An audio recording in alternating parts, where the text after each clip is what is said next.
कोशी के बारे में, पर कोशी में कौन बनाता है? मृतजीवी, परजीवी और प्राणी। मृतजीवी का एग्जांपल क्या क्या होता है? या उसमें बोले कवक। दूसरा आता है परजीवी, क्या आता है? परजीवी में कौन कौन? फिर अगला क्या आता है? प्राणी। प्राणी में कौन कौन? फिर अगला जो है बताया तो उसमें कौन सा? पेड़ पौधे में। तो पेड़ पौधे में जो होता है क्रिया होता है प्रकाश संश्लेषण। कौन सा?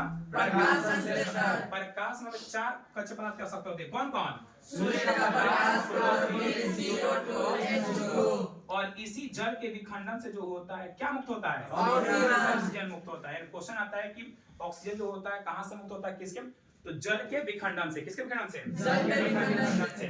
फिर अगला जो इसका समीकरण है किसका? प्रकाश संश्लेषण का। यानी क्या होता है? CO2 प्लस H2 और क्या होता है? क्लोरोफिल और सूर्य का प्रकाश बनता है C6H12O6 प्लस जल और क्या होता है? ऑक्सीजन। अगला जो है वो बताया था किसके बारे में कि कुशिया खोज किसने किया था? कुशिया खोज किसने किया था? ब्राउन ने। फिर आता है केंद्रा खोज। केंद्रा खोज किसने? ब्राउन ने। अगला जो है वो बताया था मनुष्य के मान लो कि आहार के बारे में। तो सबसे पहले उसमें आता है पाचन क्रिया। पाचन क्रिया में कौन सा? तो मुख गुहा में किसका पाचन होता है? कार्बोहाइड्रेट का। और एक और क्वेश्चन आता है कि पाचन की शुरुआत कहां से होता है? मुख गुहा से। कहां से होता है पाचन की शुरुआत? मुख गुहा से। यानी इससे 2 क्वेश्चन आएगा कि पाचन की शुरुआत कहां से होता है? तो बोलोगे मुख गुहा से। और दूसरा होता है इसमें किसका पाचन होता है? कार्बोहाइड्रेट का। और दूसरा भाग है उसमें ग्रासनली। कौन सा? ग्रासनली। तो ग्रासनली में क्रिया होता है क्रमानुकुंचन। क्या होता है? क्रमानुकुंचन का माने होता है संकुचन और शिथिलन। फिर अगला आता है अमाशय। कौन आता है? अमाशय। तो अमाशय में जो होता है किसका पाचन होता है? प्रोटीन का पाचन होता है। किसका पाचन? प्रोटीन का। और अमाशय में पचा हुआ भोजन क्या कहलाता है? काई। क्या कहलाता है? काई। दूसरा आता है छोटी आंत। तो सबसे पहले छोटे को 3 भाग में बांटते हैं। कितना भाग में? 3 भाग में। ग्रहणी, जेजुना और इलियम। ग्रहणी में इसमें छोटी आंत में जो होता है पाचन किसका होता है? वसा का होता है। किसका पाचन होता है? वसा का। और छोटी आंत में जो पचा हुआ भोजन होता है क्या कहलाता है? चाय कहलाता है। क्या कहलाता है? चाय।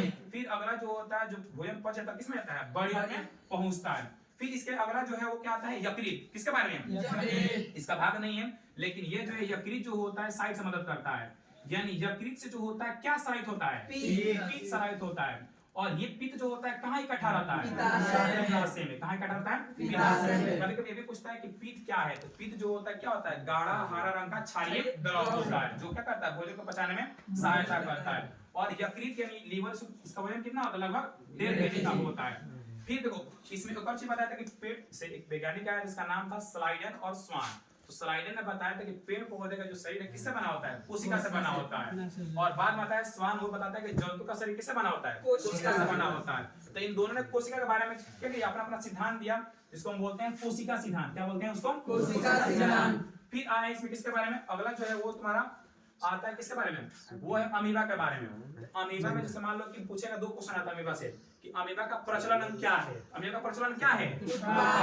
या अमीबा जो होता है अपना भोजन किसके द्वारा ग्रहण करता है? यानी दोनों का आंसर क्या होगा? फुटपाथ होगा।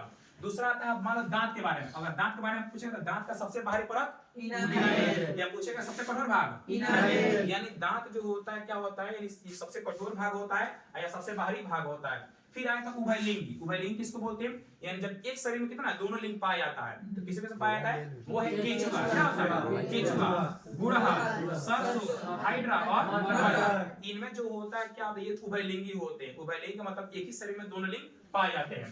फिर अगला जो इसमें क्या है वो है तुम्हारा लवक के बारे में बताते हैं। लवक में जो होता है लवक 3 प्रकार का होता है। कितने प्रकार का? 3 प्रकार का। अवर्णी लवक, वर्णी लवक और हरित लवक। अवर्णी लवक जो होता है पाया जाता है जड़ में। कहां पाया जाता है? जड़ में पाया जाता है। और ये जड़ में क्या करता है? भोजन का संचय करता है, इकट्ठा करने का काम करता है। दूसरा आता है वर्णी लवक। कौन सा लवक? यानी ये जो होता है फल फूल या बीज को क्या करता है? रंगने का काम करता है। तीसरा आता है हरित लवक जिसके अंदर क्या होता है? भोजन यानी बनता है। और इसमें कुछ है देखो एक और चीज है इसमें बताया कोशिका झिल्ली। कभी भी आता है 9th क्लास का ये कोशिका झिल्ली किसका बना होता है? कोशिका झिल्ली किसका बना होता है? प्रोटीन का। और दूसरा आता है कोशिका भित्ति। क्या होता है? कोशिका भित्ति ये किसका बना होता है? सेलुलोज का बना होता है। किसका बना होता है? सेलुलोज का। एक बताया है कि पेड़ पौधे में अगर मान लो पेड़ पौधे से क्वेश्चन आएगा कि पेड़ पौधे में जो होता है, पत्तियों में जो होता है, गैसों का विनिमय पूछे। क्या पूछेगा? गैसों का विनिमय, मतलब आदान प्रदान पूछे, या बोलेगा गैसों के बारे में क्या बोलता है, इसमें वाष्पसर्जन बोलेगा। क्या बोलेगा? वाष्पसर्जन। यानी बोलेगा O2 या CO2 का क्या करना, मतलब कि विनिमय बोले चाहे वाष्पसर्जन बोले, किसके द्वारा होता है? विसरण द्वारा होता है। यानी अगर पता से क्वेश्चन बोलेगा तो किससे होगा? विसरण से। अगर बोलेगा जड़ में जो होता है, मूल रोम द्वारा क्या होता है, कौन सी विधि? परागण होता है। क्या होता है? परागण। और इसमें कुछ बचा है? सब हो गया तो रन दो।